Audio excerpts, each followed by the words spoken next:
Hello guys, আসসালামু আলাইকুম। সবাই কেমন আছেন? আমি আলহামদুলিল্লাহ ভালো আছি। আজকে শুক্রবার, সবাইকে জুম্মা মুবারক। আজকে চলে আসলাম গরুর হাড্ডিগুড্ডি দিয়ে আলু দিয়ে রান্না করার জন্য। এমনি দেরি হয়ে গেছে, আর বেশি দেরি না করলাম, এই জন্য সব কিছু ম্যারিনেট করে একবারে বসাই দিচ্ছি।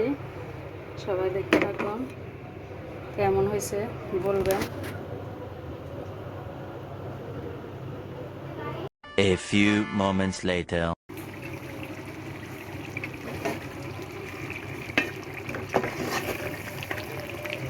হাড্ডিগুলো ভালো করে কষিয়ে নিলাম। এখন আলু দিয়ে দিচ্ছি। আলু দিয়ে ভালো করে কষিয়ে তারপরে ঝোল দিয়ে দিব। দেখেন,